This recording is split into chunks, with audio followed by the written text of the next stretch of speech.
الحمد لله رب العالمين، والصلاة والسلام على أشرف المرسلين وآله وصحبه أجمعين. توسلنا ببسم الله وبالهادي رسول الله وكل مجاهد لله بأهل البدر يا الله.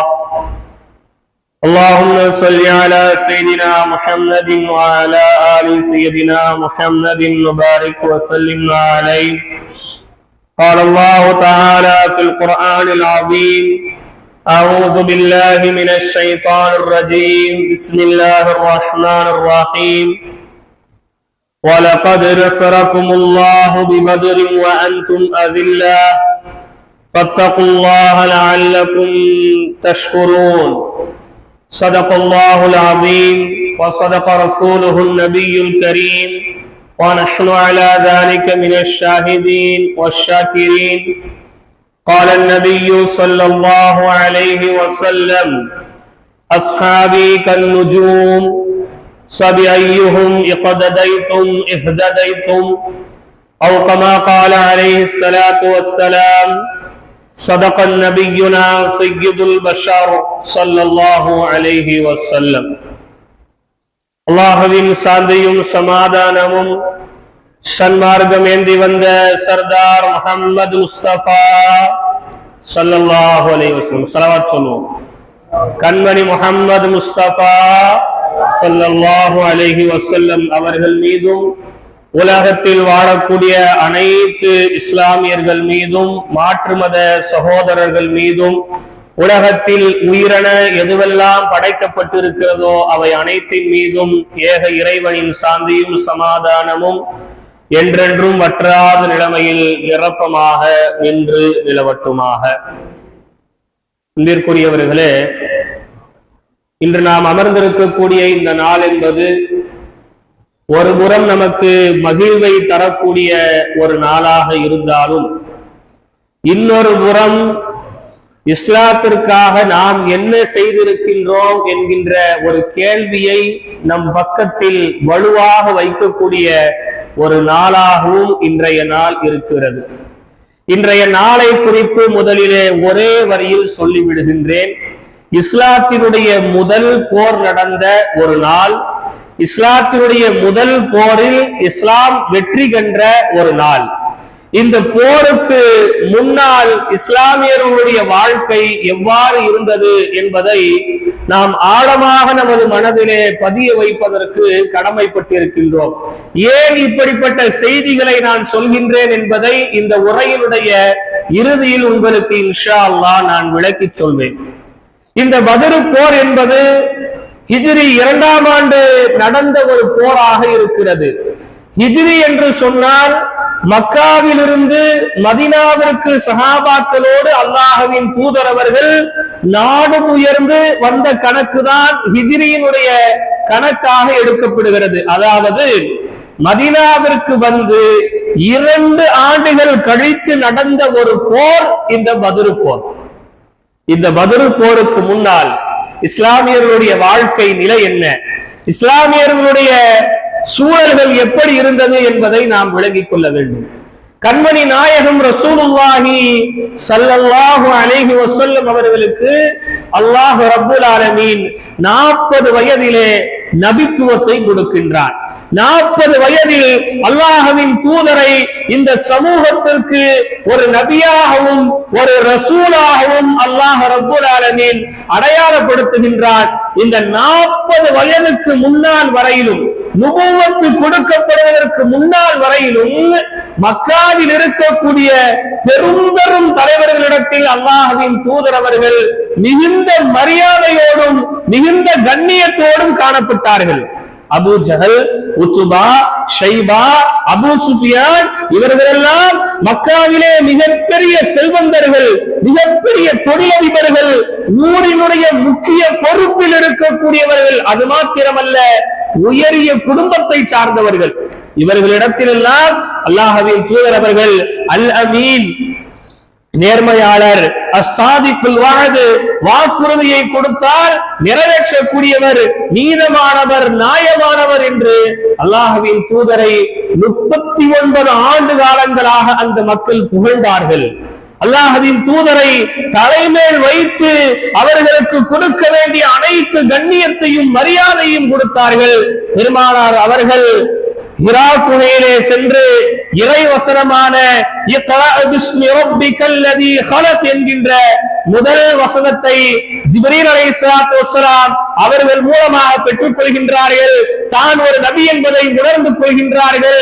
இந்த நுபுவத்தை, இந்த நபித்துவத்தின் மூலமாக ஓரிரை கொள்கையை உலகம் முழுக்க பரப்புவதற்கு அல்லாஹ்வின் தூதர் அவர்கள் முயற்சி செய்கின்றார்கள்.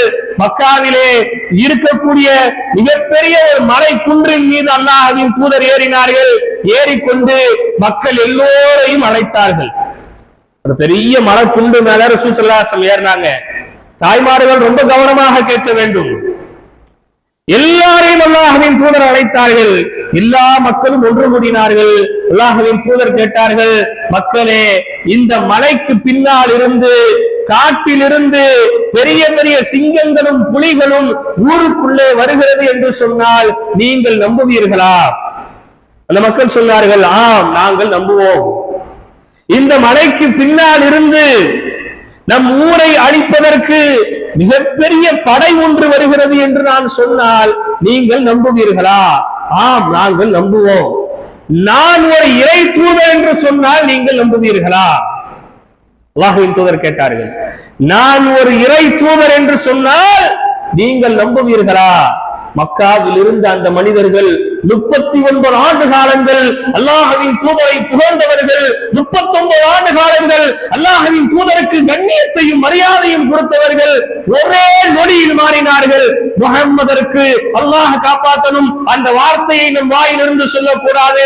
அல்லாஹ் காப்பாற்றணும், முஹம்மதற்கு பைத்தியம் பிடித்து விட்டது. நஊது பில்லாஹி மின் ஸாலிக். அல்லாஹ் காப்பாற்றணும், முஹம்மதற்கு பைத்தியம் பிடித்து விட்டது. ஒரே நொடியில் மாறினார்கள்.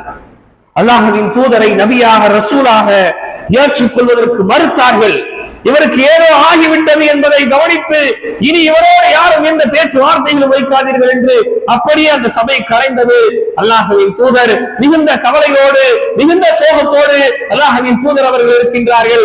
அல்லாஹ்வின் தூதருக்கு ஆதரவாக, அல்லாஹ்வின் தூதருக்கு ஆதரவாக இருந்த அன்னை கதீஜா ரலியல்லாஹு தஆலா அன்ஹா, அபூ தாலிப் அவர்கள், இந்த 2 பேரும் தான் ரசூலுல்லாஹ்வுக்கு ரொம்ப ஆதரவாக இருந்தாங்க. ஆனா அந்த ஆதரவு நீண்ட காலங்கள் நீடிக்கல. அல்லாஹ்வின் தூதருக்கு தொழுகை, நோன்பெல்லாம் கடமையாக்கப்படுவதற்கு முன்னாலேயே கதீஜா நாயகி அவங்க வஃபாத் ஆயிடுறாங்க. தொழுகை, நோன்புலாம் கடமையாச்சு இல்லையா? இதெல்லாம் கடமையாக்கப்படுறதுக்கு முன்னாடி யார் வஃபாத் ஆயிடுறாங்க? கதீஜா நாயகி வஃபாத் ஆயிடுறாங்க. கதீஜா நாயகியுடைய வஃபாத்தை தொடர்ந்து அடுத்த அபூ தாலிப் அவர்களும் வஃபாத் ஆகி விடுகின்றார்கள். அல்லாஹ்வின் தூதருக்கு எந்த பக்க பலமும் இல்லாமல் ரசூலுல்லாஹி ஸல்லல்லாஹு அலைஹி வஸல்லம் அவர்கள் தனித்த ஒரு மரமாக அல்லாஹ்வின் தூதர் அவர்கள் வாழ்ந்து கொண்டிருக்கின்றார்கள். இப்போது ஏகத்துவ பிரச்சாரத்தையும் மேற்கொள்ளணும், ஓரிரை கொள்கையையும் சொல்லணும், தன்னுடைய வாழ்வாதாரத்தையும் பார்த்துக் கொள்ளணும், தன்னுடைய பிள்ளைகளையும் பராமரிக்கணும். இப்படி ஒரு நிலை ரசூலுல்லாஹ்வுக்கு.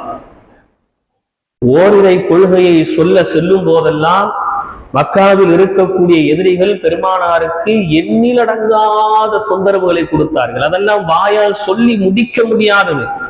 1-2 செய்திகளை மட்டும் உங்களுடைய மனதில் நான் ஆழமாக பதிவதற்கு சொல்கின்றேன். பெருமானார் ஸல்லல்லாஹு அலைஹி வஸல்லம் ஏகத்துவ பிரச்சாரத்தை மேற்கொள்ளும் போது ரசூலுல்லாஹ் அதுக்கு பின்னாடி பகிரங்கமா எங்கேயுமே ஸ்பீச் கொடுக்கல. முதல்ல ரசூலுல்லாஹ் கொடுத்தாங்கல்ல ஒரு பகிரங்கமான ஸ்பீச், ஒரு மலை குன்றுக்கு மேல ஏறி நின்று ரசூலுல்லாஹ் ரொம்ப பகிரங்கமா ஒரு ஸ்பீச் கொடுத்தாங்க. அதுக்கு பின்னாடி ரசூலுல்லாஹ் எங்கேயுமே பகிரங்கமான பேச்சே கிடையாது. எப்படி தெரியுமா? சின்ன சின்ன ஓலை வீடுகள்ல அமர்ந்து கொண்டு ஒரு நபராக கூப்பிட்டு ரசூல் ஸல்லல்லாஹு அலைஹி வஸல்லம் அவங்க இஸ்லாத்தை கொடுத்தாங்க. ஒவ்வொரு ஆளையா கூப்பிட்டு இந்தாங்க இஸ்லாத்தை எடுத்துங்க, வாங்க இஸ்லாத்துல இணைஞ்சிக்க. ஒவ்வொரு ஆளையா கூப்பிட்டு கூப்பிட்டு கூப்பிட்டு கூப்பிட்டு அதுவும் எப்படி தெரியுமா? பகல் நேரங்கள் அல்ல, இரவு நேரங்களில் பெருமானார் ஸல்லல்லாஹு அலைஹி வஸல்லம் அவங்க தூக்கத்தை விழித்து ஏகத்துவ பிரச்சாரத்தை மேற்கொண்டார்கள். இரவிலே வந்து இஸ்லாத்தை ஏற்றுக்கொண்ட சஹாபிகளின் எண்ணிக்கை தான் அதிகம். ஏன்னா அந்த அளவுக்கு ரசூலுல்லாஹ்வுக்கு தொந்தரவு. ரசூலுல்லாஹி ஸல்லல்லாஹு அலைஹி வஸல்லம் அவர்கள் ஒரு தெரு வழியாக நடந்து சென்றார்கள் என்றால் அந்த தெரு வழியாக அசிங்கங்களை போடுவதும் முற்களை போடுவதும் அல்லாஹ்வின் தூதருடைய காது பட பெருமானாருடைய பிறப்பை குறித்து தவறாக பேசினார்கள். அல்லாஹ் இன்னைக்கு நம்ம கடைசியா ஒரு ரக்காத்துல ஓதும்போது தப்பத் யதா அபீ லஹபி வ தப்புன்னு ஓதுற பாருங்க. அபூ லஹப் ரசூலுல்லாஹ் காபத்துல்லாஹ்வுல அப்படியே வலம் வந்துகிட்டு இருக்கிறாங்க. ரசூலுல்லாஹ் காபத்துல்லாஹ்வுல வலம் வந்துகிட்டு இருக்கிறாங்க. ரசூல் ஸல்லல்லாஹு அலைஹி வஸல்லம் அவர்களுடைய பிறப்பை குறித்து மிக இழிவாக பேசினார். பெருமானாருடைய தாயாரை குறித்து அன்னை ஆமினாவை குறித்து மிக தரைக்குறைவாக பேசினார். பெருமானார் எதையும் பொருட்படுத்தவில்லை, பொறுமை காத்தார்கள். ஆனால் அல்லாஹ் பொறுத்துக் கொள்ளவில்லை. உலகம் அழியும் காலம் வரை அவனுடைய பேரும் அவனுடைய தாயாருடைய பேரும் அவனுடைய பிறப்பும் இழிவானது என்பதை காமிப்பதற்காக அல்லாஹ் குர்ஆனில் ஒரு சூறாவே இறக்கினான். என்ன சூறா தெரியுமா? தப்பத் யதா அபீ லஹபி வ தப் மா அக்னா அன்ஹு மாலுஹு வ மா கஸப் சயஸ்லா நாரன் ذات லஹபி வ இம்ராத்துஹு ஹம்மாலத்துல் ஹதப். நாயகமே, உங்களுடைய பிறப்பை குறித்து அவன் தவறுதலாக பேசினார் அல்லவா? நிச்சயமாக அவனுடைய பிறப்பு இழிவான பிறப்பு, அவன் பிறப்பு தவறிய பிறப்பு என்று அல்லாஹ் தஆலா இந்த வசனத்தை இறக்குறா. நேர அபூ லஹப் நேரா உம்மட்ட போனா, அம்மா குர்ஆன்ல இப்படி ஒரு ஆயத் வந்திருக்கு, குர்ஆன்ல வந்தது எதுவுமே இதுவரைக்கும் பொய் இல்ல, நான் யாருக்கு பிறந்தேன், என் வாப்பா யாருன்னு கேட்டான். உம்மா சொன்னாங்க, நீ உன்னுடைய சொந்த தகப்பனுக்கு பிறக்கிறப்பா, நீ ஒரு ஆட்டு இடையனுக்கு பிறந்தடி, ஒரு ஆட்டு இடையன்ற தவறுதலான முறையில் உறவு கொண்டு பிறக்கப்பட்ட ஒரு இழிவு பிறகு என்று தன் தாயின் வாயாலேயே இழிவை தேடிக்கொண்டான் அபூ லஹப். பெருமானாருக்கு அந்த அளவிற்கு சோதனைகளையும் கஷ்டங்களையும் அள்ளி வீசினாங்க. தமிழ்ல நம்ம சொல்லுவோம் இல்லைங்க, கல்லால் அடித்தால் ஆறும் சொல்லால் அடித்தால் ஆறாது, அப்படிதானே? இன்னொரு வார்த்தை கூட சொல்லுவோம், தீயினால் சுட்டப்புண் உள்ளாரும் ஆறாதே நாவினால் சுட்ட விடு, அப்படிதானே? ஒரு ஆணை ஓங்கி கன்னத்துல ஒரு அடி அடிச்சுட்டா கூட லேசத்தை அடைவிட்டு போயிடுவாங்க. ரசூலுல்லாஹ் யாரு? சிறந்த குடும்பத்தை சார்ந்தவர்கள், உலகத்திற்கே நபியாக அனுப்பப்பட்டவர்கள். அவர்களை பார்த்து அவர்கள் பிறப்பு இழிவானது என்று பேசும்போது எந்த அளவுக்கு ரசூலுல்லாஹி ஸல்லல்லாஹு அலைஹி வஸல்லம் அவங்க வேதனைக்கு உரியத்தவர்களாக மாறி இருப்பாங்க அப்படிங்கறத நாம யோசிக்கணும். அது மட்டுமா, பெருமானார் ஸல்லல்லாஹு அலைஹி வஸல்லம் அவங்க காபத்துல்லாஹ்வை தொழுது கொண்டிருக்கும் போது நாயகம் ஸல்லல்லாஹு அலைஹி வஸல்லம் அவங்க ருக்குல இருக்கிறாங்க. அபூ ஜஹல் 2 பேரை கூப்பிட்டான். அபூ ஜஹல் 2 பேரை கூப்பிட்டு சொன்னா, இந்த தெருக்கல்ல ஏதாவது ஒரு சினை ஒட்டகம் குட்டி போட்டு இருக்கான்னு போய் பாருங்க. இந்த தெருவுல ஏதாவது ஒரு சினை ஒட்டகம் குட்டி போட்டிருக்கான்னு போய் பாருங்க. அப்படி குட்டி போட்டு இருந்ததுன்னு சொன்னா, அந்த குட்டி போடும் போது நிறைய கழிவுகள் வெளியே வரும் பார்த்திருக்கீங்களா இல்லையா? வெறுமனே அந்த சாணம் மட்டும் வெளியே வராது, அந்த பிரசவத்திற்கு நிறைய கழிவுகள் குடல்களோடு சேர்ந்த நிறைய சுத்தங்கள் என்பது வெளியேறும். அப்படி ஏறக்கூடிய அந்த கழிவுகளை நிறைய சேமிச்சு கொள்வாங்க. ஒரு ஒட்டகத்துக்குள்ளது இல்ல, அந்த தெருவுல எத்தனை ஒட்டகம் குட்டி போட்டிருக்கோ அத்தனையும் எடுத்துட்டு வாங்க. இன்னைக்கு நம்ம ஊர்கள்ல எப்படி ஆடு வளர்க்கப்பட்டு ஆடுகள் அதிகமா குட்டி போடுதோ, இது மாதிரி மக்காவுல வீட்டுக்கு வீடு ஒட்டகத்தை என்ன செய்வாங்க, வளர்த்து கொண்டிருப்பாங்க. இப்படி இருந்த கழிவுகளை வெறுமனே குடலையோ சாணத்தையோ மட்டும் இல்ல, பிரசவ தீட்டின் மூலமாக ஏற்பட்ட அந்த இரத்த குடல்களை பெருமானார் ஸல்லல்லாஹு அலைஹி வஸல்லம் அவங்க சுஜூதில் இருக்கும்போது அல்லாஹ்வின் தூதரின் கழுத்தில் போட்டாங்க. ஒரு ஆட்டினுடைய குடல், ஒரு மாட்டு குடல் எத்தனை கிலோ இருக்கும்? ஒரு மாட்டினுடைய முழு அந்த சிறு குடல் பெருங்குடல் இதெல்லாம் சேர்த்து எவ்வளவு இருக்கும்? 2-3 கிலோ இருக்குமா? 5 கிலோ இருக்குமா? சாதாரண ஒரு மாட்டுக்குள்ள 5.5 கிலோ இப்ப இருக்கிற மாடுக்கு. ஆனா அன்றைய நேரத்தில் இருந்த ஒட்டகங்கள் பெருத்த ஒட்டகங்கள். ஒரு ஒட்டகத்தினுடைய குடல் சுமார் ஒரு 10 இருந்து ஒரு 15 கிலோ இருக்கலாம். 2-3 ஆட்டு ஒட்டகத்தினுடைய குடல்களை பெருமானாருடைய கழுத்துல போட்டா சுஜூதுல இருந்து எழுந்திருக்க முடியுமா? சகோதரர்களே, கொஞ்சம் யோசிச்சு பாருங்க. சுஜூதுல இருக்கும்போது, ருக்குல இருக்கும்போது பெருமானாருக்கு இப்படியான தொந்தரவுகளை கொடுத்தார்கள். பெருமானார் ஸல்லல்லாஹு அலைஹி வஸல்லம் அவர்கள் அதையும் சகித்தார்கள், அதையும் பொறுத்தார்கள். அவர்களிடத்திலே தொந்தரவுகளை ஆரம்பிச்ச மக்கத்து எதைகள் அவர்களோடு நிப்பாட்டிக் கொள்ளவில்லை. பெருமானாரை கொண்டு யாரெல்லாம் ஈமானை ஏற்றுக்கொண்டார்களோ, இஸ்லாத்தை ஏற்றுக்கொண்டார்களோ, அவர்களிடத்திலும் அவர்களுடைய தொந்தரவுகளையும் அவர்களுடைய அநியாயங்களையும் அழிச்சாட்டியங்களையும் செய்ய ஆரம்பித்தார்கள். அப்படி பெரிய அநியாயங்களுக்கு ஆளாக்கப்பட்ட ஒரு சஹாபி யார் தெரியுமா? ஹஸ்ரத் சையதினா பிலால் ரலியல்லாஹு தஆலா. பெருமானாரின் மீது அலாதியான அன்பு கொண்ட ஒரு நபித்தோழர், பெருமானாரின் மீது அளவு கடந்த காதலும் அன்பும் கொண்ட ஒரு நபித்தோழர் யார் தெரியுமா? ஹஸ்ரத் பிலால் ரலியல்லாஹு அன்ஹு. ரசூலுல்லாஹ்வுடைய மௌத்துக்கு பின்னாடி மதீனாவில் என்னால இருக்கவே முடியாது, மதீனா விட்டே போனாங்க, மதீனா விட்டுட்டே போயிட்டாங்க. ரசூலுல்லாஹ் பார்க்காம, ரசூலின் குரலை கேட்காமல், ரசூல் நடந்த வாதைகளில் ரசூலின் உருவம் இல்லாமல் என்னால் மதீனாவில் வாழ முடியாது என்று மதீனாவை விட்டு சென்ற ஒரு சஹாபி ஹஸ்ரத் பிலால் ரலியல்லாஹு அன்ஹு. காபத்துல்லாவின் மீது முதலிலே ஏறி பாங்கு சொன்ன கருப்பினத்தை சார்ந்த பிலால் ரலியல்லாஹு அன்ஹு எத்தனை கொடுமை அனுபவிச்சாங்க தெரியுமா? பிலால் ரலியல்லாஹு அன்ஹு ஒரு அடிமை. அபூபக்கர் சித்திக் ரலியல்லாஹு அன்ஹு அபூ ஜஹல்ட்ட நீ எவ்வளவு காசு வேணாலும் கேள்ற, நான் தரேன்னாங்க. பிலால் ரலியல்லாஹு அன்ஹு தொந்தரவு படுத்தணுங்கிறதுக்காக வேண்டி அவன் கடைசி வரைக்கும் விக்கல. கடுமையான வெயில், இங்க அடிக்கிறதுனா என்ன வெயிலா? இதெல்லாம் மக்காவில் அடிக்கும் வெயில், அப்படி ஒரு கொடூரமான வெயில். பிலால் ரலியல்லாஹு அன்ஹு சட்டையை கழட்டி விட்டு நல்ல சூடு ஏறிய பாறையில் பிலால் ரலியல்லாஹு தஆலா அன்ஹு அவர்களை மல்லாக்க படுக்க வைப்பான் அபூ ஜஹல். அவர்களுக்கு மேல் அவர்களுடைய நெஞ்சில் இன்னும் சூடான ஒரு பாறையை தூக்கி வைப்பான். வைத்து சொல்வான், நீ இஸ்லாத்தை விட்டு, நீ முஹம்மதை பின்பற்றுவதை விட்டுவிடு, லா இலாஹ இல்லல்லாஹ் என்கின்ற கலிமாவை விட்டுவிடு.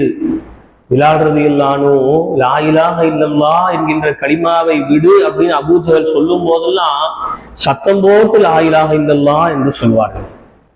கோபத்தில் சாட்டையால் அடிப்பான். கருப்பிடத்தை சார்ந்த பிலாலின் உடம்பு ரலியல்லாஹு அன்ஹு சிவந்து விடும்.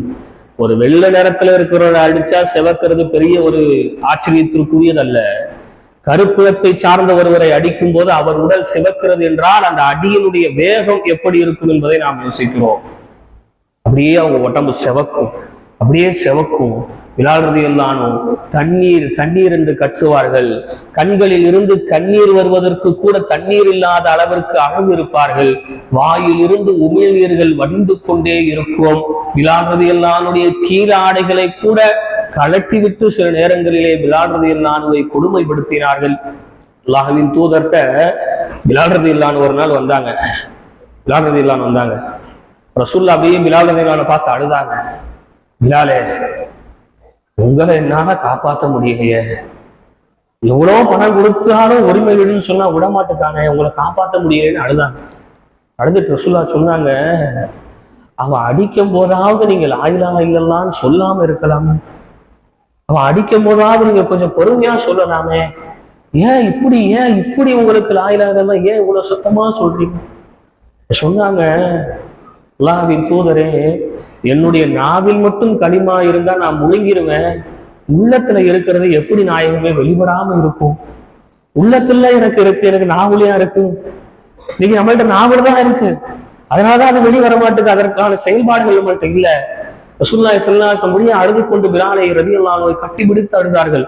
என்ன செய்யன்னு தெரியல ரசூலுல்லாஹ்க்கு, எங்க போறது, யார்கிட்ட போய் அடைக்கலம் கேட்கறது? அது மட்டும் இல்ல, அதே போன்ற ஒரு பெண்மணியினுடைய குடும்பத்தை சொல்லி பதருக்குள்ளே நாம் நுழைவோம் இன்ஷா அல்லாஹ். குடும்பத்தோடு இஸ்லாத்தை ஏற்றவர்கள் யார் தெரியுமா? அன்னை சுமையா ரலியல்லாஹு தஆலா அன்ஹா. எல்லாரும் தனித்தனியா தான் போய் இஸ்லாத்தை ஏத்தாங்க, யாரும் மொத்தமா குடும்பத்தோடு போகல. முதல்ல குடும்பத்தோடு இஸ்லாத்தை ஏத்தவங்க அன்னை சுமையா ரலியல்லாஹு தஆலா அன்ஹா. அவங்க கணவரும் ஏற்றுக்கொண்டாங்க, சுமையா ரலியல்லாஹு அன்ஹா ஏத்துக்கிட்டாங்க, அவங்களுடைய மகன் யாசிர் ரலியல்லாஹு அன்ஹு இஸ்லாத்தை ஏற்றுக்கொண்டார்கள் குடும்பத்தோடு. சுமையா ரலியல்லாஹு அன்ஹு உயர்ந்த குடும்பத்தை சார்ந்தவர்கள். சுமையா ரலியல்லாஹு அன்ஹு இஸ்லாத்தை ஏற்ற அவங்க பின்னாடி போறதுக்கு ஒரு பெரிய கூட்டம் தயாராக இருந்தது. அபூ ஜஹல் சுமையா ரலியல்லாஹு அன்ஹுவை இஸ்லாத்தை விடணும்னு சொல்லி எவ்வளவோ தொந்தரவுகள் செய்தாங்க. எவ்வளவோ தொந்தரவுகள். கடைசியாக சுமையா ரலியல்லாஹு அந்த ஊரை விட்டு வேற ஊருக்கு போயிடலாங்கிற முடிவு எடுக்கும் போது ஒரு பாலைவன இடத்துல அபூஜஹல் சுமையா ரலியல்லாஹு அவங்க குடும்பத்தை அப்படியே பிடிச்சிடறான். அவங்க மகன் யாசிர் ரலியல்லாஹு ஒரு தூணிலே கட்டப்படுகின்றார்கள். அவர்களுடைய கணவர் ஒரு தூணிலே கட்டப்படுகின்றார்கள். சுமையா ரலியல்லாஹு அவர்களை வெறுமனை மண்ணிலே அவன் படுக்க போடுகின்றான். படுக்க போட்டு விட்டு சொன்னான், இப்ப நீ இஸ்லாத்தை விடணும். என்ன செய்யணும்? நீ இஸ்லாத்தை விடணும். நீ இப்படி இஸ்லாத்தை விடலன்னு சொன்னா நான் 4 ஒட்டகங்களை கொண்டு வந்திருக்கின்றேன் சொன்னான். ஒரு ஹதீஸ்ல ஒட்டகம் இருக்கு, ஒரு ஹதீஸ்ல குதிரன் இருக்கு. 4 ஒட்டகங்களை கொண்டு வந்திருக்கின்றேன். அந்த 4 ஒட்டகங்களுடைய காலிலும் நான் கயிறுகளை கட்டுவேன். அந்த கயிற்றினுடைய ஒரு பகுதியை உன்னுடைய கையில் கட்டுவேன். இன்னொரு ஒட்டகத்தினுடைய கயிற்றினுடைய ஒரு பகுதியை உன்னுடைய காலில் கட்டுவேன். 4 ஒட்டகங்களை 4 திசையில் நான் அடிப்பேன். அது 4 திசையில் பக்கம் அது விரைந்து செல்லும். 4 திசையில விரைஞ்சு செஞ்சுச்சுன்னா உன் உடம்பு அப்படி 2ஆ பொழந்துடும். விரட்டினா யார? ஒரு பெண்மணி, ஒரு பெண் என்று கூட பார்க்கவில்லை, அவன் கொடூரம். சுமையா ரலியல்லாஹு தஆலா அன்ஹா, நீ என்ன வேண்டுமென்றாலும் செய்து கொள், கலிமாவை நான் விடமாட்டேன். உன்னால் முடிந்ததை நீ பார்த்துக்கொள். உன் கண் முன்னால் உன் கணவரை கொள்கின்றேன், விடுகின்றாயா? என்ன நடந்தாலும் பார்த்துக் கொள்கின்றேன். கணவரை கொன்னான், மகனை கொன்னான். இறுதியாக அவன் சொன்னதை போன்று அந்த ஒட்டகங்களுடைய காலிலே கயிறுகளை கட்டி அந்த கயிற்றினுடைய ஒரு பகுதியை சுமையா ரலியல்லாஹு உடம்பிலே கட்டி 4 திசையிலே அடித்தான். 4 திசையில் அந்த ஒட்டகங்கள் நடந்தது. சுமையா ரலியல்லாஹு அவர்களுடைய உடம்பு 2ஆக பிளந்து இரத்தமும் சதையுமாக எடுத்து போடுவதற்கு கூட ஆள் இல்லாத ஒரு நிலையில் அன்னை சுமையா மரணித்தார்கள், ஷஹீதானார்கள். எத்தனை பேர் கஷ்டங்கள். அதோடு நிப்பாட்டினாங்களான்னு கேட்டா இல்ல. யாரெல்லாம் இஸ்லாத்தை ஏற்றார்களோ அவர்களோடு யாரும் வியாபாரம் செய்யக்கூடாது. கொஞ்சம் யோசிச்சு பாருங்க. ஒரு நாளைக்கு நம்ம வியாபாரம் இல்லை, ஒரு நாளைக்கு நம்ம கையில வருமானம் இல்லை, ஒரு நாளைக்கு வர வேண்டிய பணம் கொஞ்சம் வரலன்னா எவ்வளவு டைட்டா இருக்கு நமக்கு. யாரும் வியாபாரம் செய்யக்கூடாது. அவர்களிடத்திலே யாரும் குடுக்கல் வாங்கக்கூடாது. அவர்களுக்கு யாரும் பெண் கொடுக்க கூடாது, பெண் எடுக்க கூடாது. அவர்களுடைய உறவை முறிக்க வேண்டும்.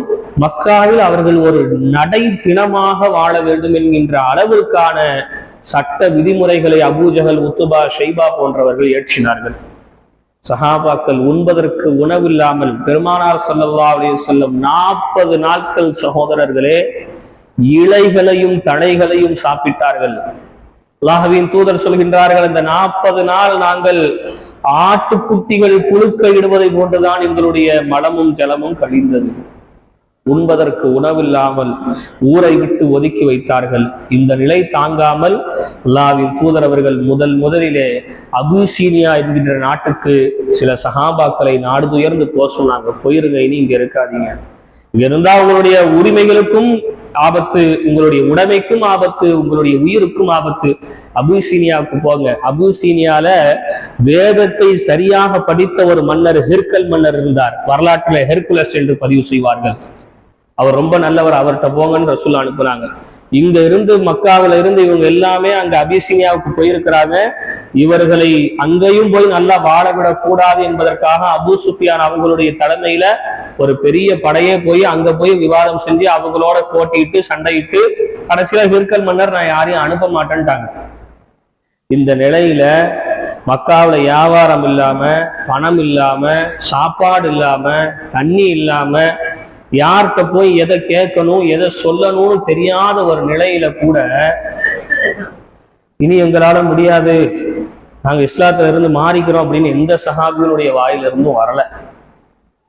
கொஞ்ச நாளைக்கு நாங்க அப்படி இருந்து எல்லாத்தையும் சரி பண்ணிக்கிட்டு இஸ்லாத்துக்கு வாரோம் அப்படின்ட்டு யாரும் சொல்லல. அப்படியே இருந்தார்கள், அல்லாஹ்விற்காக அனைத்தையும் சகித்துக் கொண்டு.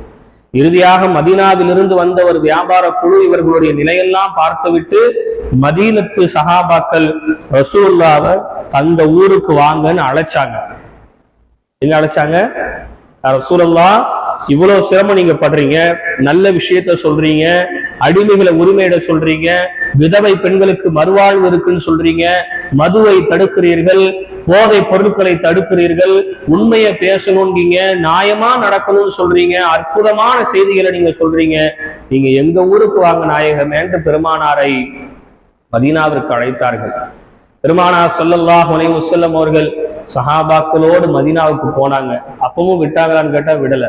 யோசிச்சு பாருங்களேன், கொஞ்சம் யோசிச்சு பாருங்க. ஒரு ஆளை ஒரு இடத்துல இருந்து அடிச்சா வாங்கிக்கலாம், தாங்கிக்கலாம், அதுவும் தாங்குற அளவுக்கு சக்தி இருந்தா. சக்தியே இல்லாத ஒரு ஆளை சுத்தி சுத்தி அடிச்சா எவ்வளவு சிரமமாக இருக்கும். பாலைவனத்துல சஹாபாக்கள் கூட்டம் கூட்டமா போறாங்க. குடிக்கிறதுக்கு ஒரு குவளையில தான் தண்ணி இருக்கு, தண்ணீரே இல்லை. ஒவ்வொரு சஹாபியும் தண்ணீரை ஒரு சொட்டு மட்டும் குடித்துக் கொண்டே அந்த பயணத்தை மேற்கொண்டாங்க. இவங்க மதீனாவை போய் அடைவதற்கு முன்னால் மக்கத்து எதிரிகள் மதீனாவிற்கு சென்று அடைந்தார்கள். மதீனா உள்ள நுழைய விடாத அளவிற்கு அவர்களுக்கு தொந்தரவை கொடுத்தார்கள். அங்கிருந்த அன்சாரிகள் அதையெல்லாம் சரி செய்து சஹாபாக்களை உள்ளே அழைத்துக் கொண்டார்கள்.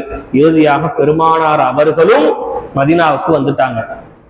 இப்படி மக்காவில இருந்து மதீனாவுக்கு வந்தாங்கல்ல, இப்படி மக்காவில இருந்து மதீனாவுக்கு வரும்போது தங்களுடைய சொந்த கடையை அப்படியே விட்டுட்டு வந்தாங்க, தங்கள் சொந்த நிலத்தை அப்படியே விட்டுட்டு வந்தாங்க, தங்களுடைய சொந்த வீடு அப்படியே விட்டுட்டு வந்தாங்க. எல்லாத்தையும் அப்படியே விட்டுட்டு உடுமாத்துக்கு துணி இல்லாம எத்தனையோ சஹாபிகள் வந்தாங்க.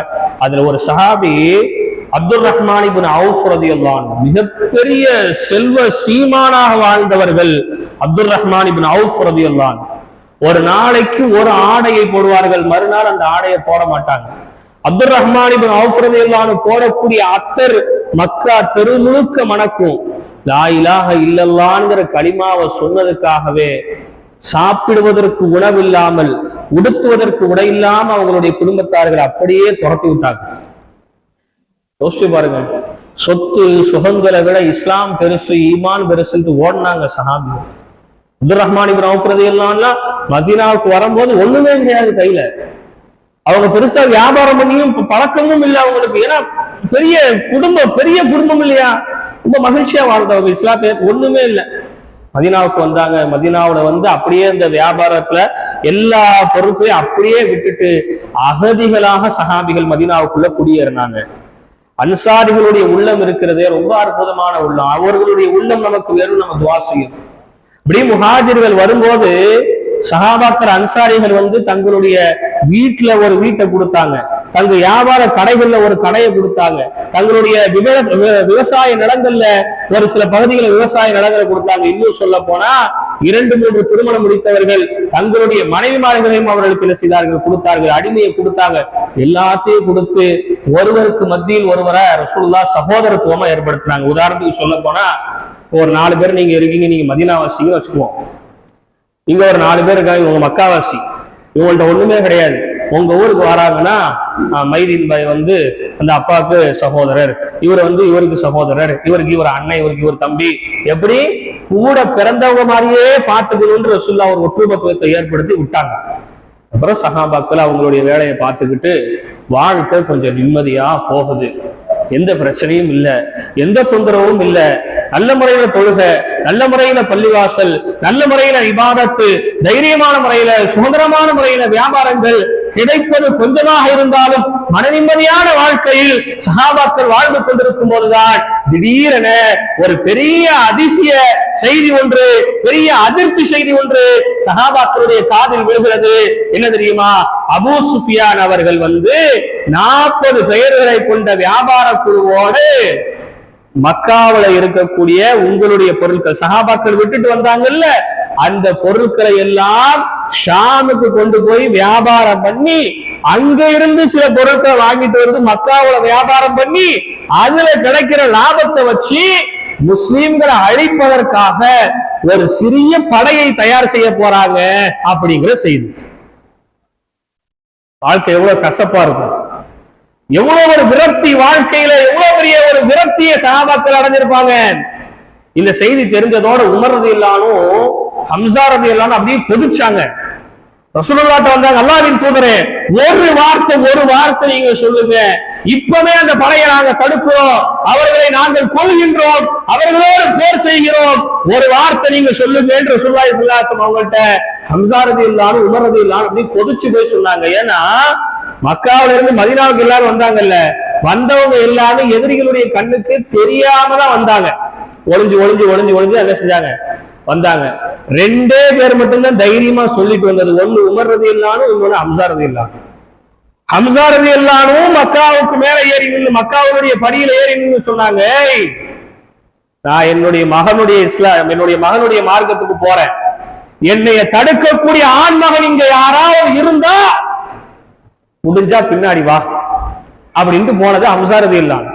உமர் ரலியல்லாஹு அன்ஹு என்ன சொல்லிட்டு போனாங்க தெரியுமா, யாரெல்லாம் வாப்பாவுக்கு புள்ள வேணாம்னு நினைக்கிறீங்களோ அவங்க உன் பிள்ளைய பின்னாடி அனுப்பி சொல்லிட்டு போனாங்க உமர் ரலியல்லாஹு அன்ஹு.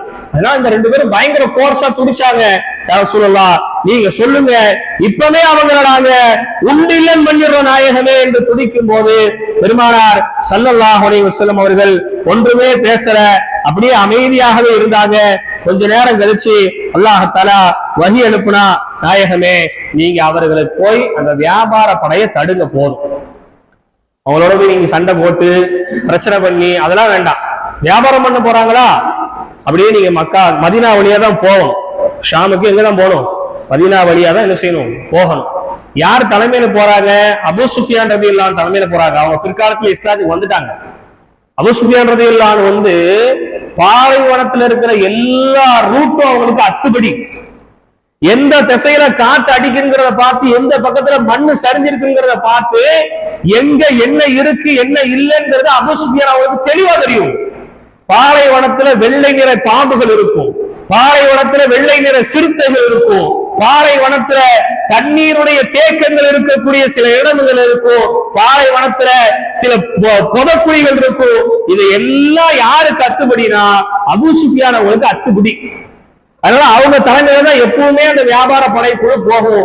40 பேரை கொண்ட வியாபார படைக்குழு ஏறத்தாழ 100க்கும் மேற்பட்ட, சில அறிவிப்புகள்ல 1000த்திற்கும் மேற்பட்ட ஒட்டகங்களோடு அபூ சுஃபியான் அவங்க அப்படி மக்காவில இருந்து ஷாமுக்கு வியாபாரத்துக்கு போறாங்க. எவ்வளவு ரூபாய்க்கு அங்க வியாபாரம் செய்யப்பட்டதுன்னா 50,000 தங்க நாணயங்கள் அளவுக்கு வியாபாரம் நடத்தப்பட்டு அதுல சில பொருட்களை வாங்கிட்டு இப்ப இவங்க வர போறாங்க.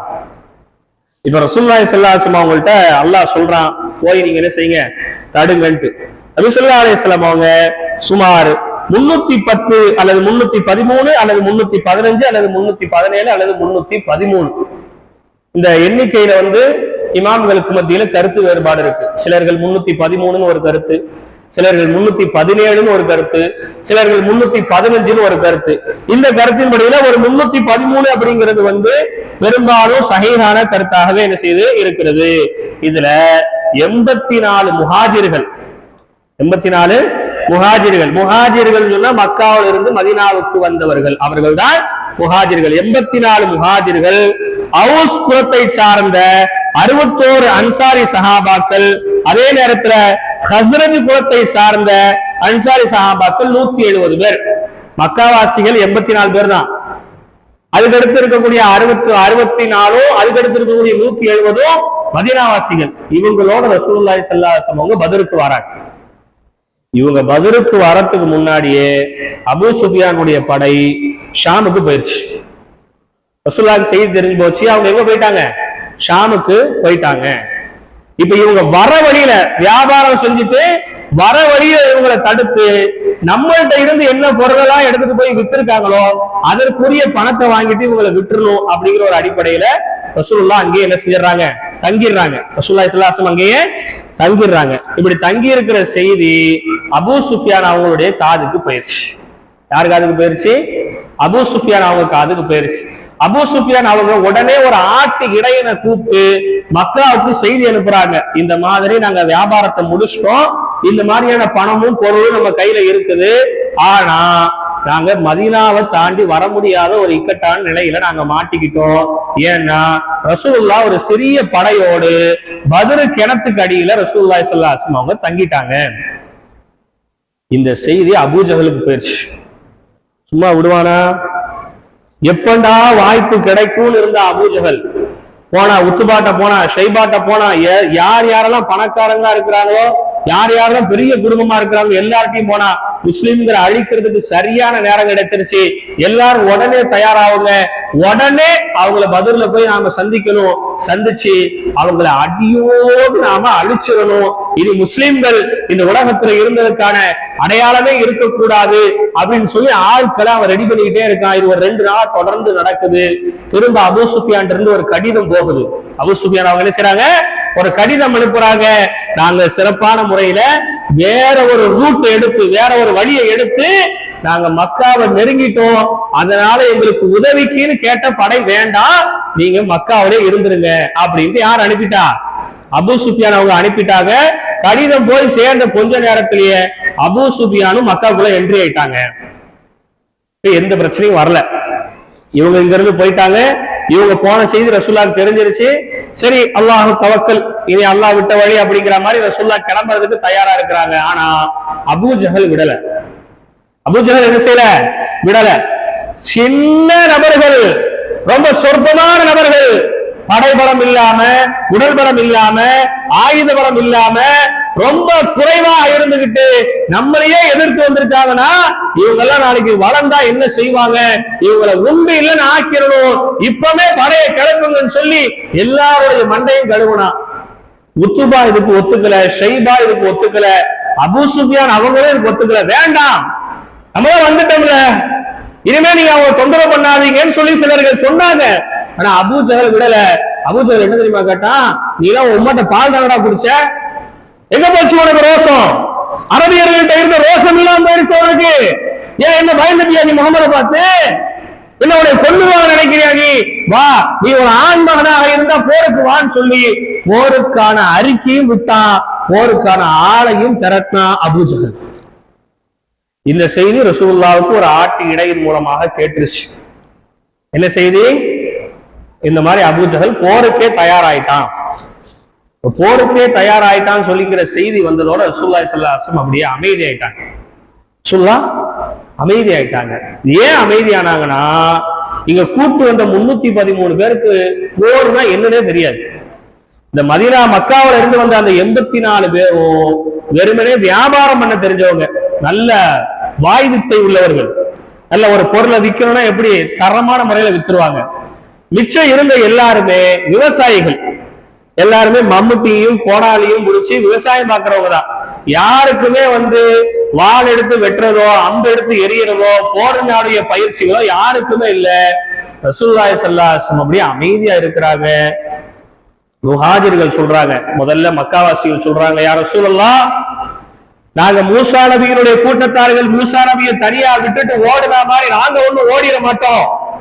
நீங்க என்ன சொன்னாலும் சரி, அதை செய்யறதுக்கு நாங்க தயாரா இருக்கிறோம். போருக்கான அறிக்கையை நீங்களும் விடுங்க, என்ன வருதோ பார்த்துக்குவோம் சொல்லி முஹாஜிர்கள் ரொம்ப துணிச்சலா போர்ஸா அடிக்கிறாங்க. பார்த்துக்குவோம், என்ன பண்ணிடுவோம் அபூ ஜஹல், என்ன செய்ய முடியும் அவரால? நாமளும் மக்காவாசிகள் தான் அப்படிங்கிற நம்ம மறந்துடக் கூடாது. அவன்கிட்ட இருக்கிற அதே ரோசம் நமக்கு இருக்குன்னு சொல்லி முஹாஜிர்கள் ரொம்ப உத்வேகத்தோட ரசூலுல்லாஹ்வுக்கு ஆர்வம் கொடுக்கிறாங்க. ஆனா ரசூலுல்லாஹ்வுக்கு மதீனாவாசிகள்கிட்ட இருந்து பதில வாங்கணும். ஏன்னா எங்க அடைக்கலம் இருக்கிறது. எவ்வளவு அற்புதமான ஒரு வழிமுறை பார்த்தீங்களா? நீங்க யார்கிட்ட போய் நீங்க நம்ம ஒரு ஆள் நமக்கு அடைக்கலம் கொடுத்து நம்மளை அடைக்கலம் பண்ணி வச்சுக்கிட்டாருன்னா கொஞ்ச நாளைக்கு போனதுக்கு அப்புறம் அவரே உதாசீனப்படுத்தி அவரே ஒண்ணும் இல்லாம நம்ம ஆக்கி விட்டுருவோமா இல்லையா? ரசூலுல்லாஹ் அதை செய்யல. இப்படி முஹாஜிர்கள் அப்படியே அன்சாரிகளை பாக்குறாங்க. ரசூலுல்லாஹ், நீங்க அன்சாரிகள் நீங்க சொல்லுங்க. திரும்ப முஹாஜிர்கள் தான் பேசுறாங்க. அன்சாரிகள் நீங்க சொல்லுங்க. திரும்ப முஹாஜிர்கள் பேசுறாங்க. 3வது முறையாக அன்சாரிகள் அனஸ் ரலியல்லாஹு நெஞ்சாங்க. யா ரசூலல்லாஹ், நீங்கள் ஒரே இறைவனை வணங்க வேண்டும் என்று சொன்னீர்கள், நாங்கள் வணங்கணும். நீங்க எதையெல்லாம் செய்யக்கூடாது சொன்னீங்களோ அதையெல்லாம் நாங்க செய்யாம இருக்கிறோம். எதையெல்லாம் செய்ய சொன்னீங்களோ அதையெல்லாம் நாங்க செஞ்சுக்கிட்டு இருக்கோம் நாயகமே. இப்ப நீங்க சொல்லுங்க, நீங்க கடலுக்கு மேல் நடந்து கடலுக்குள்ள நீங்க மூழ்கினானோ நாங்க உங்க பின்னாடி நடந்து வர தயாரா இருக்கிற நாயகமே என்று அன்சாரிகள் சொன்னதற்கு பிறகு நபி ஸல்லல்லாஹு அலைஹி வஸல்லம் அவங்க போருக்கான அந்த வேலைகளை அல்லாஹ்வின் தூதர் தொடங்குறாங்க.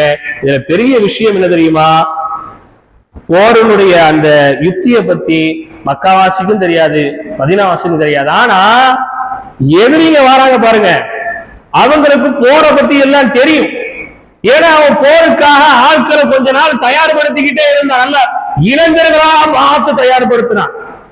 அப்படி தீட்டப்பட்ட ஒரு வாள் தான் காலித் இப்னு வலீத் ரலியல்லாஹு அன்ஹு. காலித் இப்னு வலீத் ரலியல்லாஹு அன்ஹு இருக்கிறாங்களே, சாதாரண ஆள் கிடையாது. பத்ர் உஹது போர்ல முஸ்லிம்களை ஓட ஓட ஓட ஓட அடிச்சாங்க. காலித் இப்னு வலீத் ரலியல்லாஹு அன்ஹு பிற்காலத்துல இஸ்லாத்தை ஏத்துக்கிட்டாங்க. அந்த அளவுக்கு ரொம்ப போர்ஸான ஆள், ரொம்ப போர்ஸான ஆட்களை ரொம்ப பயங்கரமான முறையில அபூ ஜஹல் தயார் பண்ணா.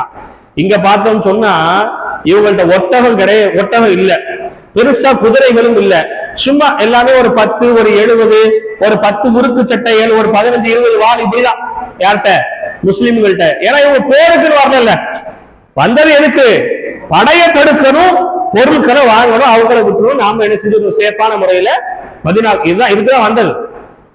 ஆனா அங்க அபூ ஜஹல் எப்படி தெரியுமா வரான், 1000 பேர் 1000 பேர், அதுல 300 பேர் வரலட்டாங்க. மொத்தம் 1300 பேரு.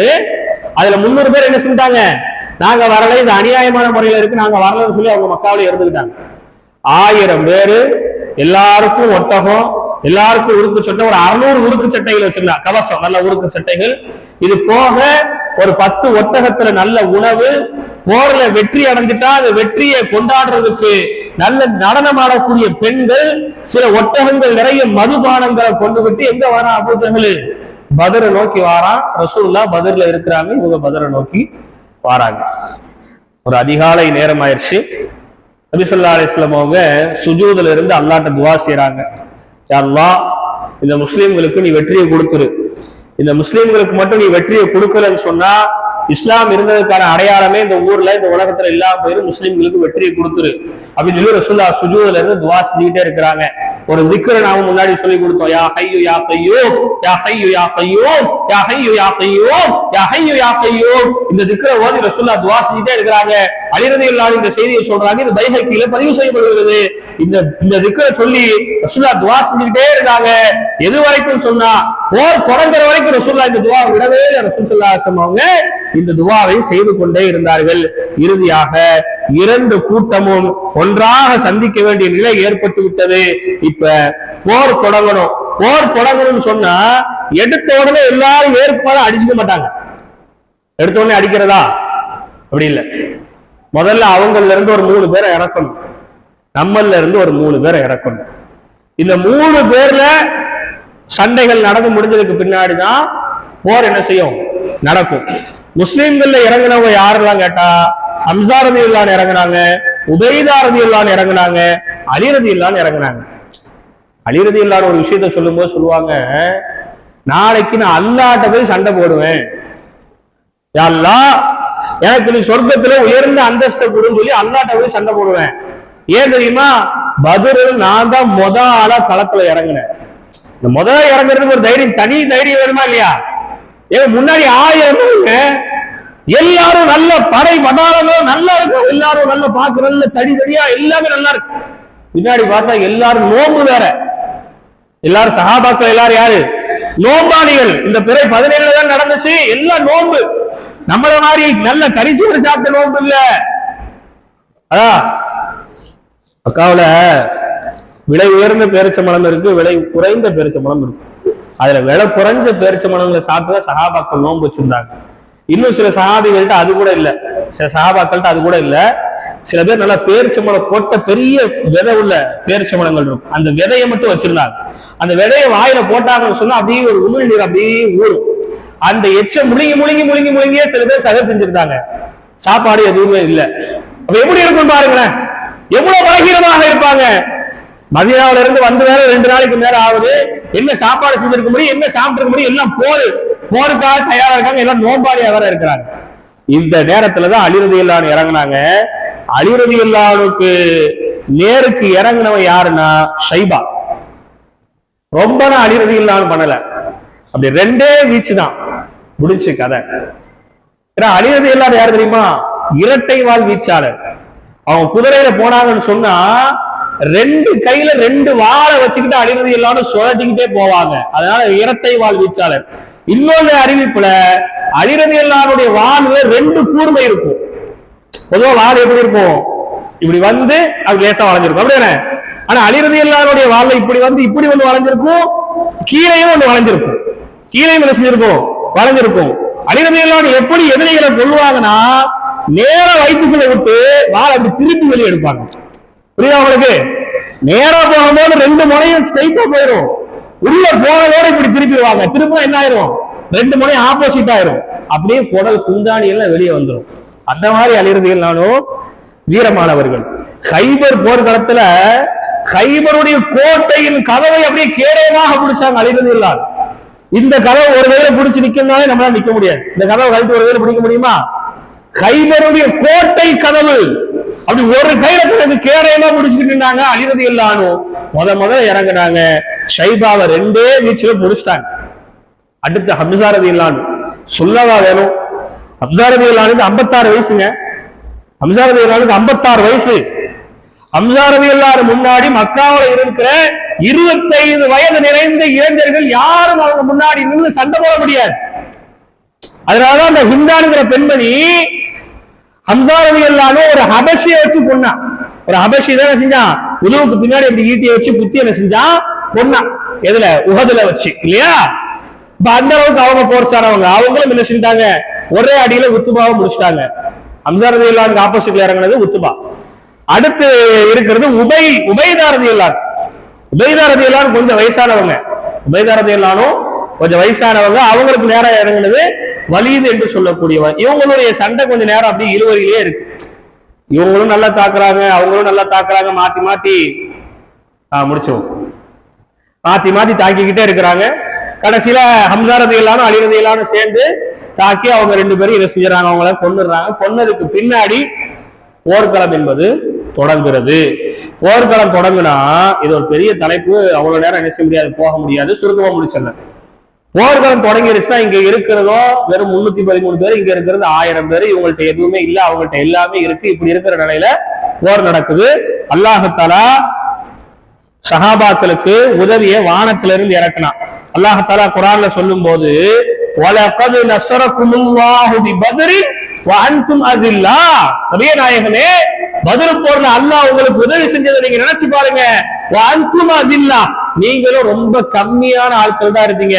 எப்படி அல்லாஹ் உதவி செஞ்சான்? நிறைய குர்ஆன் ஆயத்துக்கு சொல்ல முடியாது, நேரம் ரொம்ப நெருங்கிடுச்சு. சுருக்கமா முடிச்சுவோம்.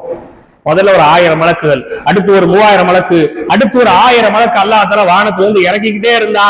சஹாபாக்களுக்கு அப்படியே வானத்திலிருந்து மலக்குகளா இறங்குனாங்க. எல்லா மலக்குகளும் எதிரிகள் பக்கமாக வாளை வீசினார்கள். மலக்குகளும் வெட்டினாங்க, மனிதர்களும் வெட்டினாங்க. 5000 மலக்கை அல்லாஹ் இறக்கலான்னு சொன்னா எதிரிகளுடைய உருவத்துல இறக்கல, அல்லது ஆளே தெரியாதவங்களுடைய உருவத்துல இறக்கல. ஆள் தெரியாத உருவத்துல இறக்கல என்ன ஆயிருக்கும்? சஹாபாக்களுக்கு கூடுதல் பயம் ஒன்று இருக்கும். எதிரிங்க என்னடா திடீர்னு 1000 பேர் இருந்தாங்க, திடீர்னு 6000 பேர் இருக்காங்க, பயம் வந்துருமா இல்லையா? அதனால ரசூலுல்லாஹ் அல்லாஹ் என்ன செஞ்சா அப்படின்னா, மலக்கு பாருங்க எல்லாரையும் சஹாபாக்களுடைய சொந்தக்காரங்களுடைய முகபாவனையிலே அல்லாஹ் இறக்கி விட்டான். இங்க பார்த்தா நம்ம மச்சா மாதிரி இருக்கும், இங்க பார்த்தா நம்ம மாமா மாதிரி இருக்கும், அங்க பார்த்தா நம்ம சகல மாதிரி இருக்கும், இங்க பார்த்தா அண்ணன் மாதிரி தம்பி மாதிரி, இப்படியே 5000 மலக்கு. இந்த 5000 மலக்குகளும் என்ன செஞ்சாங்க, இந்த எதிரிகளை கொன்னாங்க. காலையில் சுபு தொழுது ஆரம்பிச்ச போர் லொஹருக்குள்ள போர் முடிஞ்சு போது வெற்றி இஸ்லாமியருடைய கைக்கு கிடைத்து விடுகிறது. இது உள்ள இன்னும் நிறைய விஷயங்கள் இருக்கு. இன்ஷா அல்லாஹ் இன்னொரு நேரம் அது கிடைச்சா நாம் அதை தெளிவுபடுத்துவோம். அப்ப விஷயம் என்ன? பத்ர் போர் நமக்கு தரக்கூடிய பெரிய படிப்பினை என்ன தெரியுமா? நபி ஸல்லல்லாஹு அலைஹி வஸல்லம் ஒரு ஹதீஸ்ல சொன்னாங்க, ஒரு நாள் வரும், அந்த நாளில் முஸ்லிம்களுடைய நிலை எப்படி இருக்கும் தெரியுமா? ஒரு தட்டில் இருக்கக்கூடிய உணவுக்கு 10 நபர்கள் சண்டை போடுவதை போன்று முஸ்லிம்களை அடிப்பதற்கு சண்டை போடுவார்கள். ஒரு சிங்கம் ஒரு சின்ன ஒரு ஆட்டு குட்டியை கடித்து சாப்பிடுவதை போன்று இஸ்லாமியர்களை கடித்து சாப்பிடக்கூடிய ஒரு காலம் வரும் என்று ரசூல் ஸல்லல்லாஹு அலைஹி வஸல்லம் சொன்னாங்க. அப்ப சஹாபிகள் கேட்டாங்க, யா ரசூலல்லாஹ், அப்படின்னு சொன்னா முஸ்லிம்கள் எண்ணிக்கையில் ரொம்ப கம்மியா இருப்பாங்களா, ரொம்ப பலவீனமானவர்களாக இருப்பாங்களா, அவங்க மெஜாரிட்டி இல்லாம ரொம்ப கம்மியா இருப்பாங்களா அப்படின்னு கேட்டாங்க. அப்புறம் ரசூலுல்லாஹி ஸல்லல்லாஹு அலைஹி வஸல்லம் சொன்னாங்க, இல்ல, அவங்க இருக்கிறதே ரொம்ப அதிகமானவர்களாக இருப்பாங்க. அவங்களுடைய எண்ணிக்கை நாளுக்கு நாள் அதிகரிச்சு கொண்டே இருக்கும். ஆனால் அவர்களுக்கு மத்தியிலே ஒற்றுமை என்கின்ற கயிறு அறுத்து விடப்பட்டிருக்கும். அவர்களுக்கு மத்தியில் யார் யாரோ எவர் எவரோ என்பதை போன்று அவர்கள் வாழத் தொடங்குவார்கள். அப்படி வாழத் தொடங்கும் போது முஸ்லிம்களை பற்றியான பயத்தை எதிரிகளுடைய உள்ளத்தில் இருந்து அல்லாஹ் எடுத்துருவான். ஏன்னா அல்லாஹ் இங்க ஒரு வசனத்துல சொல்லும் போது பத்ரை பத்தி, நபியே நாயகமே பத்ரு போற நாங்க உங்களுக்கு செஞ்ச உதவியில பெரிய உதவி எது தெரியுமா? உங்களுடைய உள்ளத்துல தைரியத்தை போட்ட, எதிரிகளுடைய உள்ளத்துல பயத்தை போட்டான். எதிரிகளுடைய அல்லாஹ் என்னத்தை போட்டா? பயத்தை போட்டா. இவங்க ஒற்றுமை இல்லாம இருக்கிறத பார்த்து எதிரிகளுக்கு முஸ்லிம்கள் மேல் இருக்கக்கூடிய பயம் அகற்றப்பட்டு விடும்.